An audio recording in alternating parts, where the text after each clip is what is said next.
अस्सलामुअलैकुम दोस्तों और साथियों, उम्मीद है आप लोग खैरियत से होंगे। आज है 10 मई 2021। गुज़िश्ता 24 घंटे में पाकिस्तान में जो नई इन्फेक्शंस की तादाद है वो है 3,447 और बदकिस्मती से 78 लोग यानी 78 जो लोग हैं वो अपनी जान से गए हैं कोरोना के हाथों। एक बहुत बड़ी और बहुत अच्छी और बहुत जिसको हम खुशखबरी कह सकते हैं वो दुनिया में आई है। वो दुनिया में सबसे बड़ी खुशखबरी क्या हो सकती है आज के दौर में कि क्या ये पेंडेमिक एंड होगी, ये ख़त्म होगी या नहीं होगी और कैसे होगी। तो अब दुनिया भर के जो साइंटिस्ट हैं, जो रिसर्चर्स हैं, उन्होंने इसका तोड़ निकाल लिया है। क्योंकि आप दोस्तों को मालूम है कि जब भी हम ये बात करते थे कि ये पेंडेमिक एंड नहीं होगी खुदा न खास्ता, तो हमारे जहन में सबसे एक इम्पॉर्टेंट बात आती थी और वो थी वेरिएंट्स की। जब कोई किसी शख्स से आप बहस करते थे, आर्ग्यूमेंट्स होते थे और आप उनको ये कायल करने की कोशिश करते थे कि ये पेंडेमिक भी जो स्पेनिश फ्लू आया था 1918 में उसकी तरह इसने भी ख़त्म हो जाना है। क्योंकि उस स्पेनिश फ्लू में भी यही सब कुछ हुआ था कि ऐसे ही क्वारंटीन हुआ था, ऐसे ही आइसोलेट हुए थे लोग, लेकिन आखिरकार 2 से 3 साल के बाद वो चला गया था दुनिया से। तो लोग उसका काउंटर ये जवाब देते थे कि देखें वेरिएंट्स आ रही हैं, और जब वेरिएंट्स होते हैं वो आपका जो इम्यून सिस्टम होता है उसकी जो तैयारी हुई होती है एंटीबॉडीज़ के ज़रिए या वैक्सीनेशन के ज़रिए, तो वो उसको क्योंकि ख़त्म कर देते हैं तो ये पेंडेमिक एंड नहीं हो सकता। लेकिन अब जो साइंटिस्ट्स हैं उन्होंने इसका एक बड़ा ज़बरदस्त न सिर्फ एक तोड़ निकाला है बल्कि उसका रिजल्ट भी सामने आ चुका है। अगरचे बहुत सारी कंपनीज ये कर रही हैं, लेकिन मॉडर्ना ने ऐलान कर दिया है अपने उन रिजल्ट्स का कि जिसमें उन्होंने देखें इस वक्त दुनिया में 2 सबसे खौफनाक वेरिएंट्स हैं। एक है साउथ अफ्रीका का वेरिएंट जिसका नाम है B.1.351 और एक है ब्राज़ील का वेरिएंट जिसको कहते हैं P.1। जो इंडिया का वेरिएंट है, दुनिया उसको ट्रांसमिसिबल तो बहुत ज़्यादा कहती है, लेकिन कोई बहुत ज़्यादा कंसर्निंग नहीं समझती, क्योंकि इसके अंदर तकरीबन वही चीज़ें हैं जो बाकी वेरिएंट्स के अंदर हैं। तो ये अगर आप इसको रखेंगे भी तो आप साउथ अफ्रीका की वेरिएंट की तरह ही आप इसको डील कर सकते हैं। तो मॉडर्ना ने क्या किया कि अपने तमाम वो लोग जिनको 2 डोजेज लगी हुई थी वैक्सीन की, तो 6 से 8 महीने के बाद उनको एक बूस्टर लगाया। वो बूस्टर था 2 किस्म का।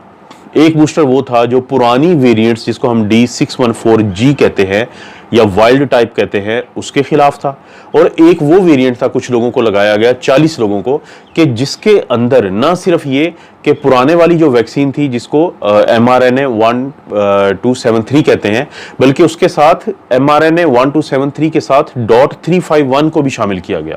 यानी जैसे हम पहले बात करते रहते थे कि ये तमाम कंपनीज आने वाले दिनों में जो वेरिएंट्स हैं उनके कुछ हिस्से डाल के एक नई वैक्सीन बना लेंगी, जो कि फ्लू के लिए हमेशा होता रहा है कि जो इन्फ्लुएंजा आता है हर 6 महीने के बाद उसकी म्यूटेशंस होती हैं, उसके वेरिएंट्स तब्दील होते हैं।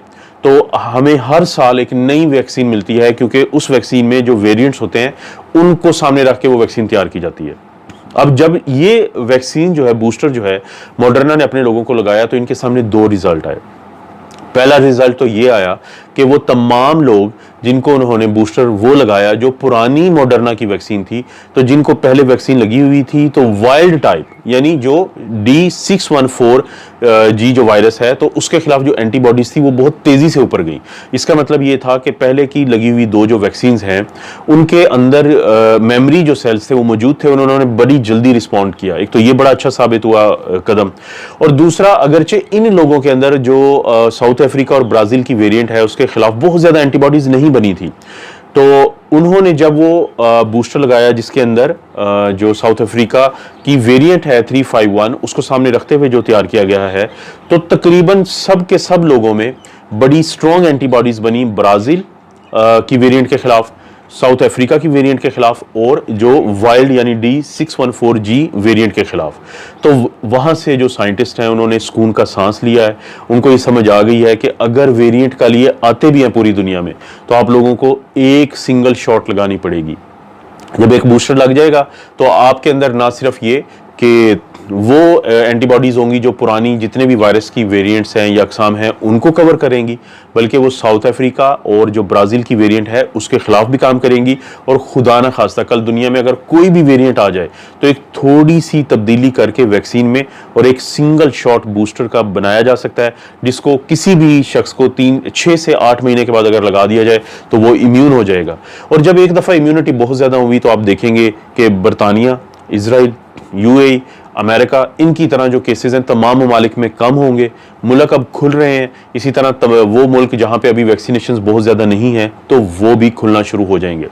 पाकिस्तान में अगरचे इस वक्त कम से कम 2 लाख लोगों को एक दिन में वैक्सीन लगाई जा रही है, लेकिन जो बहुत अच्छी खबर आई है वो सिंध से आई है, और वो ये सिंध से खबर आई है कि वहाँ पे इतवार वाले दिन यानी जो गुज़िश्ता रोज़ एक ऐसे वैक्सीनेशन सेंटर का इफ्तिताह हुआ है जो कराची का एक्सपो सेंटर है वहाँ पे बनाया गया है। इसको मेगा वैक्सीनेशन सेंटर का नाम दिया गया है। आप ये जो बैकग्राउंड में आपको जो क्यूबिकल्स नज़र आ रहे हैं, ये 100 क्यूबिकल्स वहाँ पे बनाए गए हैं। 500 जो हेल्थ वर्कर्स हैं वो 24 घंटे यहाँ पे काम करेंगे, और इसकी कैपेसिटी होगी कि 24 आवर्स, यानी आप 24 घंटे में किसी भी वक्त जाएं और जाके वैक्सीन लगवा सकते हैं, और एक दिन में कम से कम 25,000 जो लोग हैं उनको वैक्सीनेशन की जाएंगी।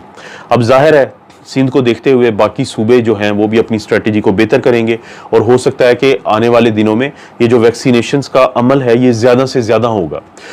कि सिंध में जो कराची और हैदराबाद है वहाँ के लोगों के लिए एक और अच्छी खबर ये है कि वहाँ पे वो भी जो घरों में लोग होते हैं जिनके लिए मुमकिन नहीं होता वैक्सीनेशन सेंटर्स पे जाना, तो उनके जो साथ वाले हैं, जो रिश्तेदार हैं, वो अपने मोबाइल से 9123 मिलाएं या 1025 मिलाएं, उनसे रब्ता करें जो वहाँ पे हेल्थ वर्कर्स हैं, और उनको अपने मरीज़ की सूरत हाल बताएं कि वो किस वजह से वैक्सीनेशन सेंटर पे नहीं आ सकता। तो कराची और हैदराबाद में अपने मोबाइल फ़ोन से ये 2 नंबर्स डायल करके अगर वो हेल्थ वर्कर्स को लगेगा कि आपका मरीज़ वाकई वैक्सीनेशन सेंटर पे नहीं आ सकता, तो उनकी टीम आपके घर आएगी और वैक्सीन लगा के जाएगी। लेकिन अगर आप लैंडलाइन से कॉल करना चाहते हैं तो आपके पास जो नंबर है वो है 021 111 119 123। आप इस पे कॉल करें कराची और हैदराबाद में, तो आपके घर आके आपके उस शख्स को कि जिसके लिए मुमकिन नहीं है वैक्सीनेशन सेंटर पे जाना, तो वहां पे उनको वैक्सीन लग जाएगी।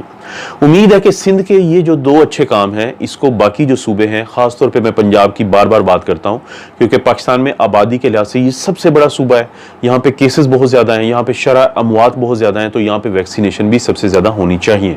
और जितनी ज़्यादा पाकिस्तान में वैक्सीनेशन होंगी, हमें उम्मीद है कि उतनी जल्दी हम काबू पा लेंगे इस पूरे पैंडेमिक के ऊपर। और ख़ास तौर पे ये जो मैंने वेरिएंट्स के खिलाफ आपको वैक्सीनेशन की बात बताई है या नई वैक्सीन की बात बताई है दोस्तों, उसमें सिंगल एक बूस्टर लगेगा। अभी भी अगर आप देखें कि इन्फ्लुएंजा का एक बूस्टर लगता है तो लोगों को जो बीमारी की शिद्दत होती है, हालांकि इन्फ्लुएंजा की जो वैक्सीन है वो सिर्फ 40 से 50% इफेक्टिव होती है, लेकिन हज़ारों लोगों, लाखों लोगों की जानें बचाती है क्योंकि बीमारी की शिद्दत को कम से कम कर देती है। इस वक्त जो वैक्सीन का सबसे बड़ा देखा गया है फ़ायदा, वो बीमारी से बचाने से ज़्यादा बीमारी की शिद्दत को कम से कम करने में है। दोस्तों ये थी 2 आज की अपडेट। मैं कोशिश करूँगा कि आप दोस्तों से मज़ीद ऐसे ही अपडेट ज़रूर शेयर करता रहूँ। आप अपनी और अपनी फैमिली का ख्याल रखें। अल्लाह ताला आपको और आपकी फैमिली को हर किस्म की बुराई, बीमारी और आजमाइश से महफूज रखे।